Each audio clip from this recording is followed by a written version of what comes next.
one, man. Get me off the record. We're gonna see what they gotta say. Let's see what's going on. This is part one. You get me? So yeah, man.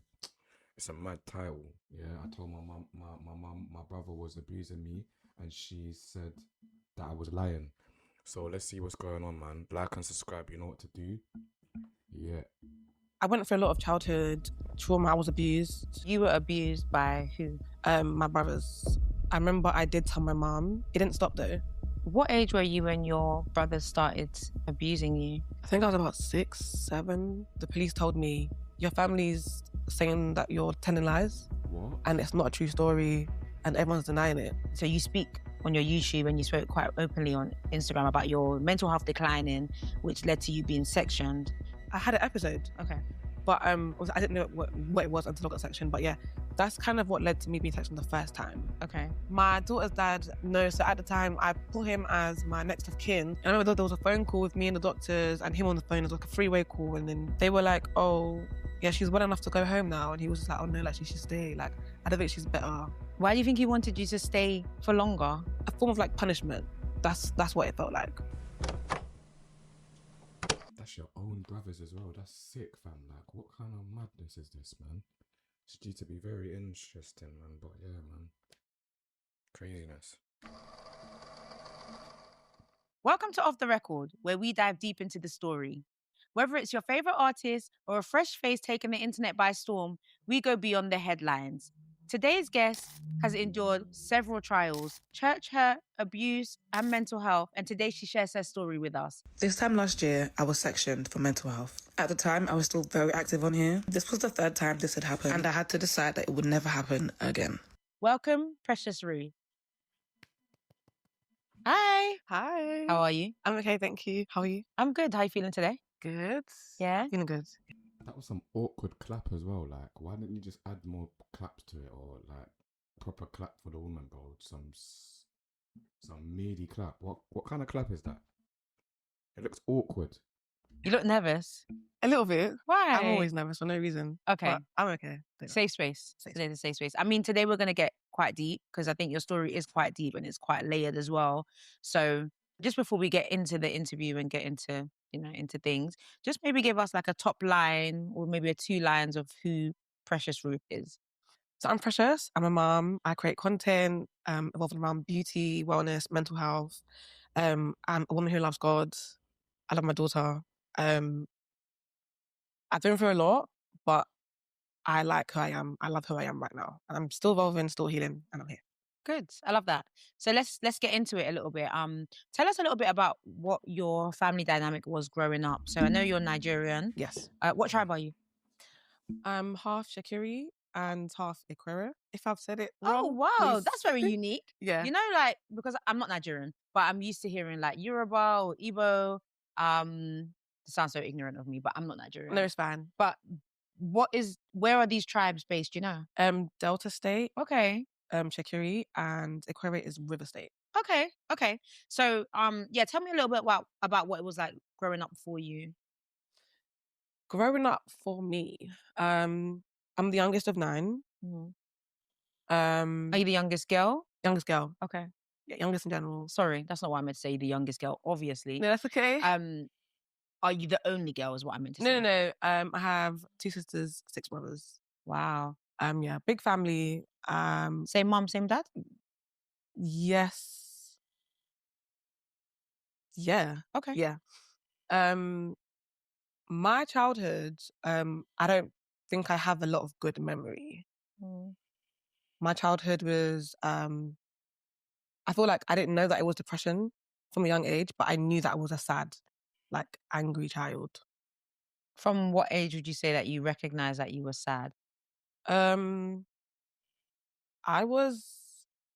feel like if people saw me growing up, I'll be called like the troubled child. Like I was very angry. I was always getting in trouble. I think I was in like year 1 and Year 1? How the hell can you remember what happened in year 1? That's crazy. I wonder how old this woman is. There was a meeting with my teachers and my parents, and they were like, if you don't take her out to school, we will exclude her. And In year 1? Yeah, and in year, sorry, I'm trying to like get my thoughts together. In year 1, you're like 5, 6, I think. So from that age, I knew that like You don't know that you're upset, but you just, I think I was an angry child. Man said she was upset and angry from the age of 5. That's mental behavior. Like, I feel so sad for her, bro, because I've got like little niece and nephews, and they're always laughing and joking, and you get me, they're just being children.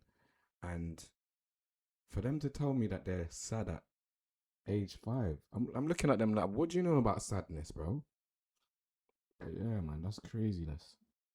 Do you know what caused you to be so upset? Like, I guess obviously year one is very, very young, but you have to have endured something either like via the environment or the home to already have developed those feelings of sadness.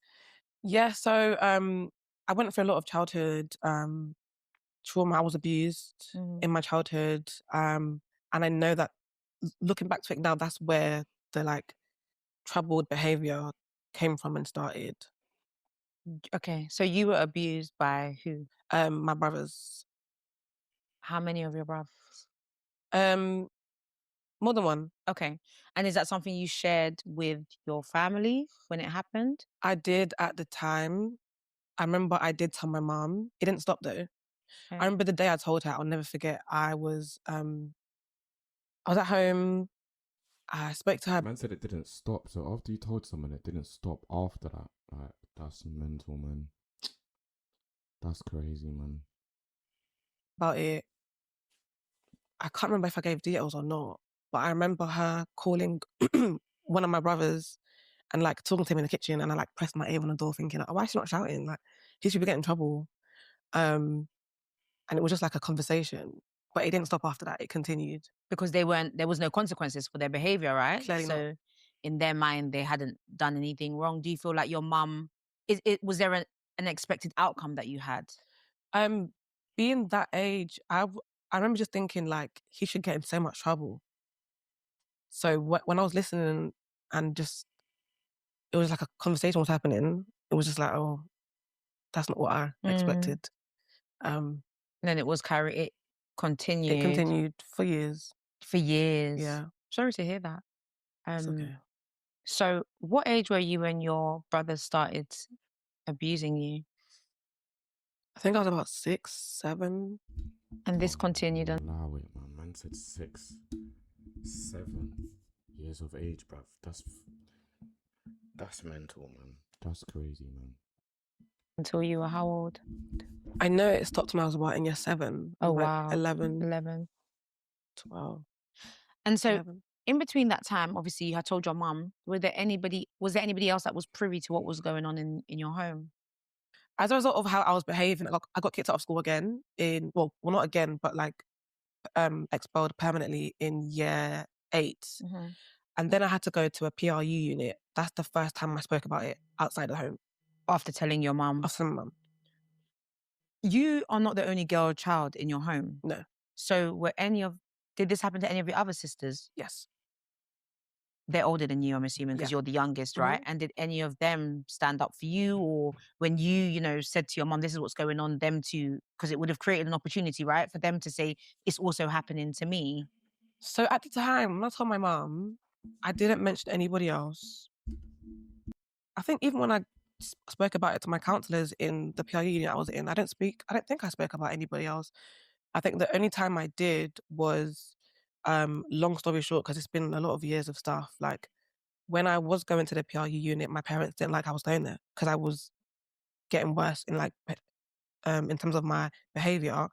So they kind of stopped me from going to school, to the centre, because I was like getting involved with like different friends, but let me not deviate. So there was a day that I just walked into a random police station next to my house, and I was like, what happens if like your parents don't let you go to school?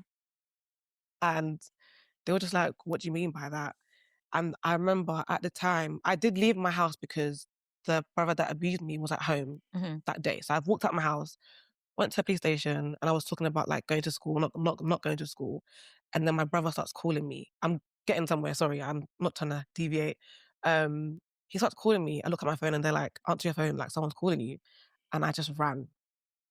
I ran, and then they ended up like asking me more questions, like, why did you run? Who was calling you? Then I was like, I'm being abused at home. So my whole family got questioned that day. How old were you on that day? I was in year 9. Okay. So I'm like 13, Mm-hmm.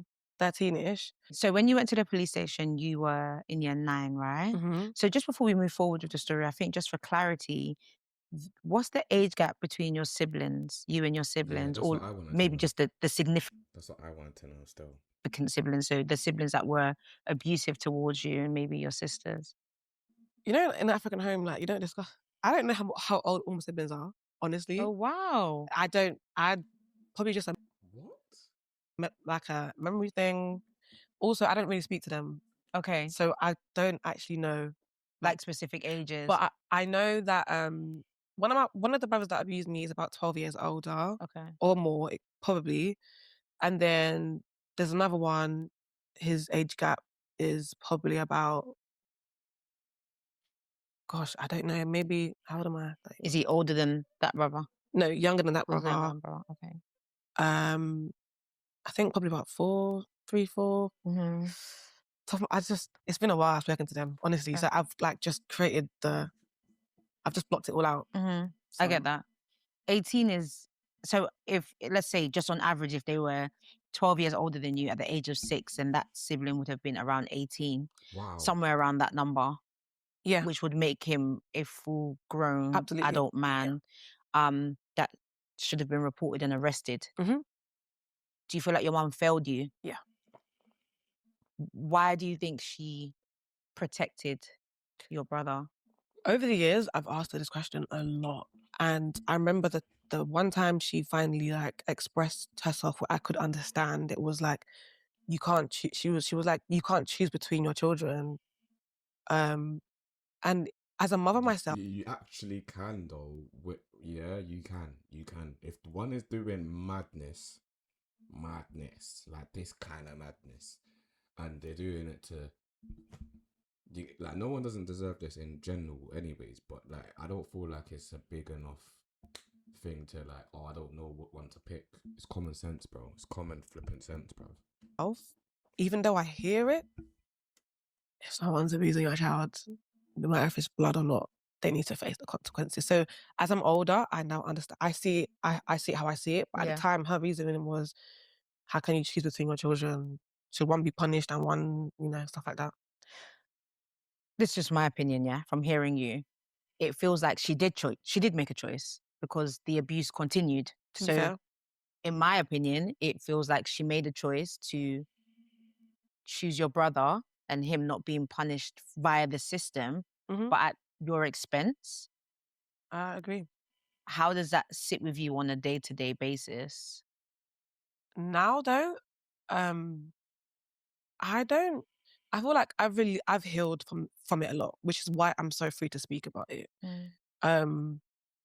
It's still something that there's a lot of pain held to it, but I have come to accept the fact that my mum probably didn't know any better. I'm not excusing her behavior because I would never do that. Even now, it's like, I think just through like therapy and things I've done to work on myself, I just see it in a way that I was failed, but I don't let it define me. I don't let it define how I see the whole thing, see myself. I feel like I've released it. Somewhat released it. Yeah. I know there was a point you spoke about when you did report. I'm not sure if it was to the police, but there was a point where you had to live with your pastor. Man said Was that like a she had to live with her pastor? Rotted. form of interim care? Yeah, so this was when I was explaining about like going to the police station. So when they did more questioning and realized, and then I spoke about being abused at home, they told me that they called all my family in for questioning. I was in another room, so I thought this would be the opportunity for the people who were also abused to be like, oh yeah, it's happened to me too. But I remember at the time the police told me, your family's saying that you're telling lies, and they're saying that it's not happened, and it's not a true story, and everyone's denying it. And yeah, I thought that would be the time for everyone to explain, like, yes, it's true, or like own up to what they've done. And I was told that no one did that, including the sibling who I've discussed the abuse with, because we were being abused together. Wow.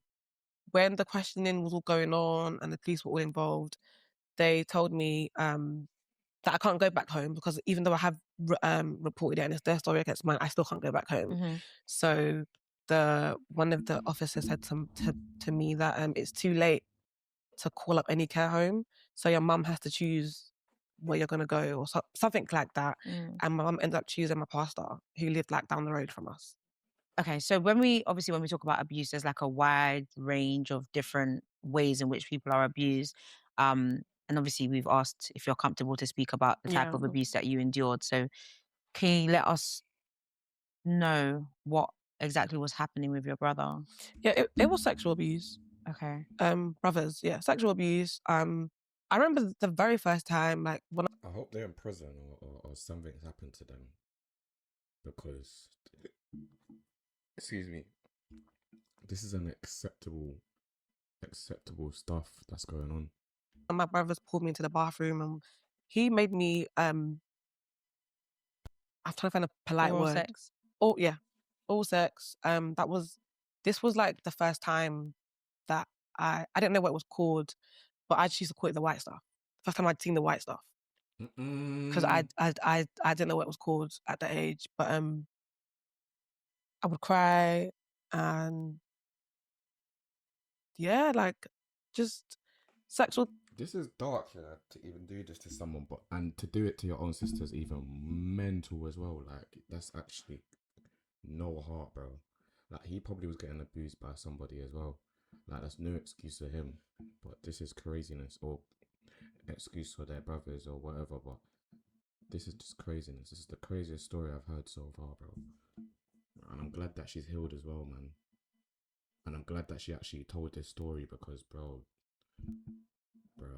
I don't even know if I could live with if this happened to me. I don't even know how I'd live life. So big you up, man. Big you up. Things that you shouldn't do to your younger sister. Were both of them together doing that, or was it separately? I don't think they even both knew they were both doing it. Wow. What? Wow. Yeah. Sorry, this is just another question to link to this, but was your dad in the home? My dad was around. He worked a lot though. And at the time, even though like the whole like police stuff was going on, my dad he's still a very quiet man. So I didn't think he knew. I didn't think he knew, because it was never brought up to me through him. Like, he was just never really, I didn't ever discuss it with him. So honestly, I didn't think he knew until recent years.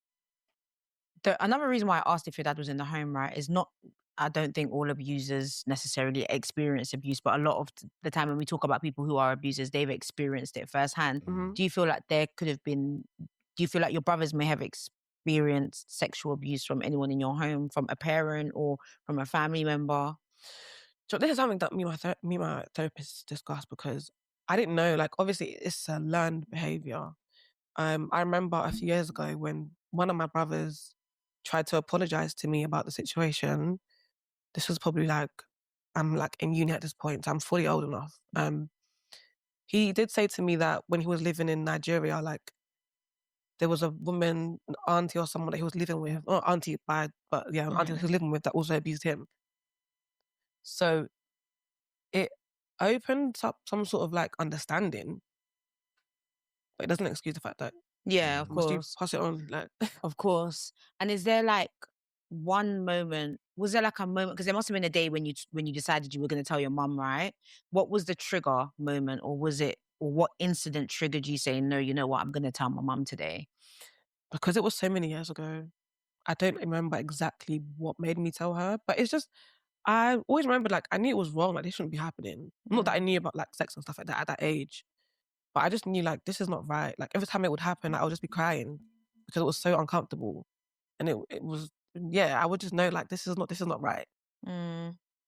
So, um, there was a day that, I think my family had gone out to, like, what's it called again? Like, house fellowship or something like that. I was at home with my brother, and he'd been in the act again. And I remember my mum came home and she knew that I was acting out of character. I think it might have been, it's come back to me now, I think it might have been after that when I knew that she knew that something was wrong. Okay. And when you say in the act, as in he had done something sexual with Yeah, you? he'd been abusive the same day. And then you told your mum. I remember, yeah. Okay. So let's fast forward back to where we were, where you went to go and live with your pastor temporarily. You said that wasn't a safe place for you. No. What was unsafe about that place? It was a toxic environment. There was a lot of social workers involved. They were coming in and out of the home. And at the time, I was still in the PRU unit. They weren't happy I was going there as well. So they would like take my phone when I'd like need to leave the house for As in the pastors would take your phone? Do you know what? God rest their soul. Oh. They're both, I just remembered, they both passed away. Just wanted to pay my respects. Yeah. We'll get into that, but they both passed away. But yeah, they would like take my phone. They would like be upset whenever like the social worker would have to like come over and have a meeting with me. Like every morning it was like morning devotion, and I will never forget. Every morning they would read scriptures to me like Kings, talking about in the Bible, by the way, talking about if things are going on at home or something like that, you let the church know and not the outside officials or something. There's a passage in there. I've avoided that whole book because of this. It's PTSD. But like and I'll just sit there and think like, why are you should you use the word to indirect me? Like, I'm just a child. Like, what are you actually doing? You were in the church. Were you in the church at that time? Yeah. Anyway. Okay. Yeah. So I would still be going like on Sundays with them to still see my family. There would be. She might have been going to Pastor Toby's links church, because this sounds like a spooky church, man. Man said if anything's going on at home, don't tell the authorities, tell the church. Madness. Using the word to indirect me in the mornings. My mum would come in the mornings before I'd go to school. So because I got kicked out of school, they were trying to put me in like different schools and stuff like that. So like I would be at home in the mornings, and my mum would come to the house because she was very close to the pastors and their family, and they would let her in and she would just shout at me, "You're ruining the family. Do you know what you're doing? You're causing me headache." And she would shout every morning, and I'll just stand there and just be thinking like, you have no idea how much trauma. Do you speak to your mum now? No. Okay. How long has it been since you? The last time I spoke to her was in December 2025. Yes. And what was that? Fine. It sounds like a final conversation. When I was in Nigeria in December, I was with one of my very close friends, and he got a phone call from someone that's my mum's friend. And long story short, I found out that my mum had called people that I was with in Nigeria to like warn them of Precious. Like, Precious, she's not okay. Be careful of her. She's been sectioned. How many times? And I'm creating stories about my family abusing me. I'm always creating a story about the abuse and stuff like that. So my friends should be careful of me. And when I heard that, it was just like, okay, enough is enough, because I'm even giving you more chances than I should to still be in my life. And it was like, after that, enough is enough now, because this is why I was being sectioned in the first place.